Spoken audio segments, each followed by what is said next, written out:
ఈరోజు వీడియో వచ్చి split ends ఎలా కట్ చేయాలి, అదేవిధంగా స్ప్లిట్ ఎండ్స్ క్యూర్ చేసుకోవడానికి ఎటువంటి రెమెడీస్ అనేది ఇంట్లో యూజ్ చేయాలి అనే దాని మీద వీడియో చేయబోతున్నాను. చూడండి, అలాగే ఎంజాయ్ చేయండి. వీడియోలోకి వెళ్ళిపోదాం.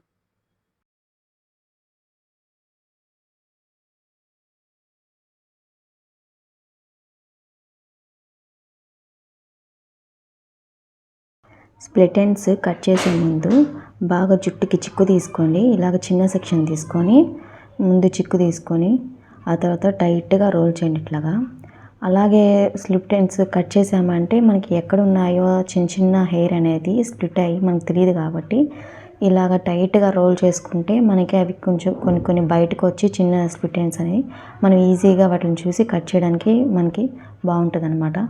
అందుకని నేనైతే ఇట్లాగ చేస్తాను. ఇలా కట్ చేసడానికి ముందు ఇలా రోల్ చేసుకొని ఇట్లా పైకి అట్లా చేయని అన్నాను కదా, అలాగా పైకి ఎట్లాగా అంటే వేళ్ళతో స్ప్లిట్ ఎండ్స్ చిన్న చిన్న హెయిర్ అనేది బయటకు వస్తాయి అనమాట. అప్పుడు చూసుకొని ఎక్కడెక్కడ స్ప్లిట్ ఎండ్స్ ఉన్నాయో అవి మాత్రమే కట్ చేయండి, మిగతా అవి ఏం కట్ చేయొద్దు. చూసి జాగ్రత్తగా కట్ చేయండి, మళ్ళీ పెద్ద పెద్ద హెయిర్ కూడా కట్ అయిపోతుంది. చిన్నగా కట్ చేయండి నిదానంగా. నేను కొంచెం ఫాస్ట్ ఫార్వర్డ్ చేశానులేండి. ఎక్కడైతే ఏ హెయిర్లో అయితే స్ప్లిట్ ఎండ్స్ ఎక్కువగా ఉంటాయో అంటే ఆ ఏరియాలోనే కట్ చేయండి. మిడిల్ పార్ట్లో కానీ ఎండ్ పార్ట్లో కానీ ఉంటే అక్కడ మటుకు కట్ చేయండి. మొత్తం హెయిర్ అంతా ఏం చిన్న చిన్నవన్నీ కట్ చేయని అవసరం లేదు. నాకైతే ఇట్లాగా మిడిల్లో కొంచెం ఉంటాయన్నమాట. ఎండ్లో వచ్చినా కొంచెం తక్కువ, ఎందుకంటే నేను మామూలుగా హెయిర్ అనేది ఫోల్డ్ చేసేస్తాను కదా, అందుకని నాకు కొంచెం తక్కువే అనమాట. అట్లా ఫోల్డ్ చేసుకొని జడ వేసుకుంటాను కాబట్టి కొంచెం తక్కువగానే ఉంటాయి. మిడిల్లో కొంచెం ఎక్కువ ఉంటాయి అనమాట. అవి నేను 3-4 మంత్స్కి ఒకసారి కట్ చేసేస్తాను అనమాట, ట్రిమ్ చేసేస్తాను. అందుకే ఇప్పుడు కొంచెం తక్కువ ఉన్నాయి నేను చేసేటప్పుడు. ఇంకోటి ఏంటంటే హెయిర్ ట్రిమ్ చేసేటప్పుడు హెయిర్ వాష్ చేసినప్పుడే ట్రిమ్ చేయండి. నూనె పెట్టుకున్నాక ట్రిమ్ చేస్తే ఏమవుద్దంటే మనం నూనె పెట్టుకున్నాక ఎట్లాగైనా ఆ హెయిర్ అంతా కలిసిపోతుంది కదా బాగా, మనకి ఎక్కువగా నూనె పెట్టేసిన వల్ల.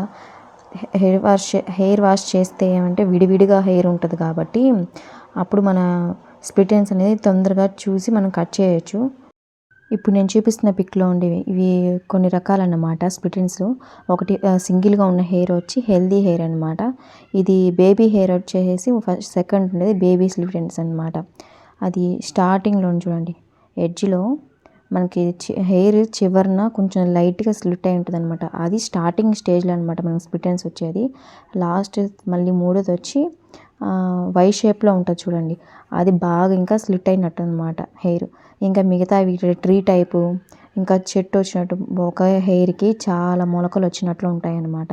ఇలా ఉంటే బాగా హెయిర్ అనేది డ్యామేజ్ అయిందనమాట. ఆ స్ప్లిట్ ఎండ్స్ అక్కడ దాకా కట్ చేస్తే ఇంకా కట్ చేసిన దగ్గర నుంచి అది పెరిగే జుట్టు మనకి నీట్గా హెల్తీగా పెరుగుద్ది అనమాట.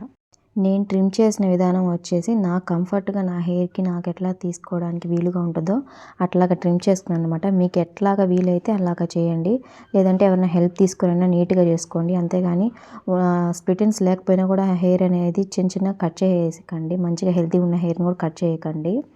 నాకు వీలున్నట్టు ఇట్లాగ 2 మెథడ్స్లో కట్ చేసుకుంటాను అనమాట. మిడిల్ హెయిర్ దాకా ఒకలాగా, మళ్ళీ కింద ఎడ్జ్లో ఒకలాగా జడ వేసుకొని ఇట్లా అల్లేసుకొని బాగా రోల్ చేసుకొని అలా కట్ చేసుకుంటాను అనమాట. మీకు ఎలా వీలైతే అట్లా చేసుకోండి. స్ప్లిట్ ఎండ్స్ రాకుండా ఉండాలంటే మనం కొన్ని ఇంట్లోనే హెయిర్ కేర్ టిప్స్ కానీ రెమెడీస్ కానీ యూస్ చేస్తూ ఉండాలి. నేనైతే యూస్ చేయొచ్చు. ఎక్కువగా అలోవెరా జెల్ అయితే యూస్ చేయండి.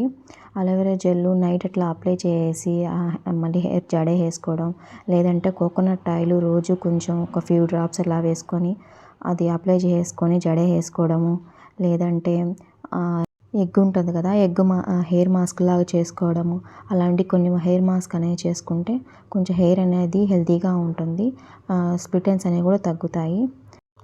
అప్పుడప్పుడు హెయిర్ హెల్తీగా ఉండాలంటే హెయిర్ కేర్ అనేది టిప్స్ అనేది యూజ్ చేసుకుంటూ అవి వాడుతూ ఉండండి. అప్పుడు మన హెయిర్ అనేది హెల్తీగా ఉంటుంది, హెయిర్ గ్రోత్ అనేది కూడా మంచిగా ఉంటుంది. ఈ వీడియో కనుక మీకు నచ్చినట్లయితే సబ్స్క్రైబ్ చేయండి, లైక్ చేయండి, అలాగే షేర్ చేయండి. అలాగే పక్కన ఉన్న బెల్ ఐకాన్ని ఆన్లో పెట్టుకొని అప్పుడు నేను ఏం వీడియో పెట్టినా మీకు నోటిఫికేషన్ వస్తుంది. నెక్స్ట్ వీడియోతో మళ్ళీ కలుద్దాం. అంటే నేను బై బాయ్.